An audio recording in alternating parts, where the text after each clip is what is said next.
महिलाएं बैठी हैं, मैं महिलाओं का बहुत सम्मान करता हूँ। हाँ मतलब हाँ करना ही पड़ेगा, और कोई चारा है ही नहीं। शादियों का सीजन आ रहा है, अब बहुत सारी शादियां होंगी, शादियों का सीजन आ रहा है। महिलाओं की केवल दो ही समस्या है, मैं पहली बोलूंगा, दूसरी नहीं बोलूंगा। दूसरी जो समझ जाएंगे वो तालियां बजा देना। महिलाओं की केवल दो ही समस्या है, जब वो बहू बनती है तो उन्हें सास अच्छी नहीं मिलती।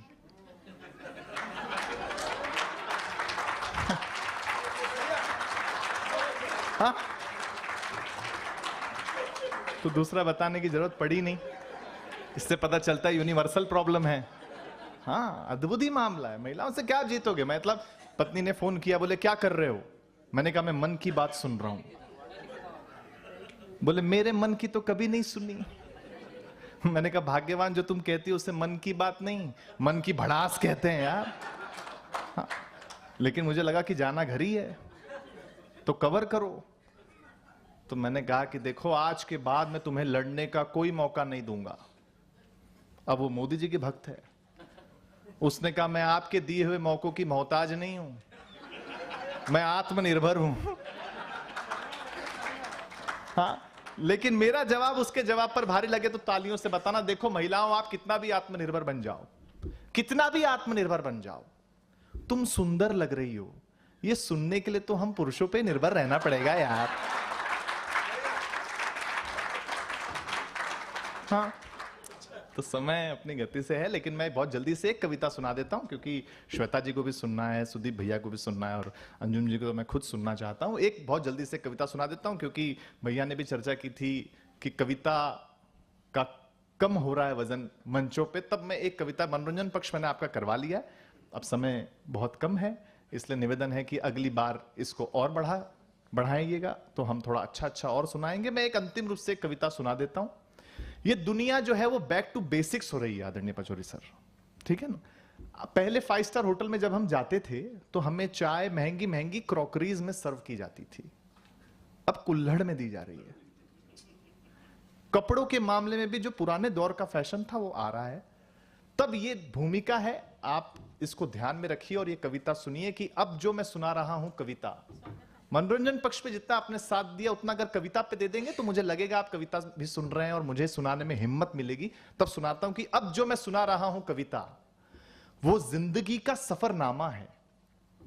इस चकाचौंध की दुनिया में आके लग रहा है कि फिर वहीं लौट जाना है। आप जब सोचेंगे कि जिंदगी के सफर में क्या खोए क्या पाए, तो यह कहावत बिल्कुल सच साबित होगी, लौट के बुद्धू। धन्यवाद। पहला ऑब्जर्वेशन सुनिए। अब देखिए ना, मिट्टी के बर्तनों से शुरू कर कांसा, पीतल, स्टील के बर्तनों से होकर प्लास्टिक के बर्तनों तक जाना, और फिर कैंसर के डर से फिर से मिट्टी के बर्तनों पर लौट आना। धन्यवाद। अंगूठा छाप से शुरू कर अपना डिजिटल सिग्नेचर पाना, और फिर थंब इंप्रेशन, अर्थात अंगूठा छाप पर लौट आना। हम तो समझ ही गए, अब आप ही बताएं, इसी को तो कहते हैं लौट के बुद्धू। हाँ? गरीबी में फटे फुटे कपड़ों से काम चलाने से लेकर सूती, टेरिलॉन, पॉलिस्टर, लीनन तक जाना, और फिर ब्रांड के नाम पे फिर से फटे फुटे कपड़ों पर लौट आना। खेत में पसीना बहाने से घबराकर पढ़ लिखकर एसी कमरों तक जाना, और फिर ऑर्गेनिक फूड की तलाश में फिर से पसीना बहाना। हाँ। जहां से चले थे वहीं खुद को पाए, इसी को तो कहते हैं लौट के बुद्धू। हाँ? अपने बच्चों को मिट्टी से होने वाले इंफेक्शन से डराना, और फिर वेकेशन में नेचुरोपैथी सेंटर जाना, और वहां खुशी खुशी मडबाथ अर्थात मिट्टी से नहाना।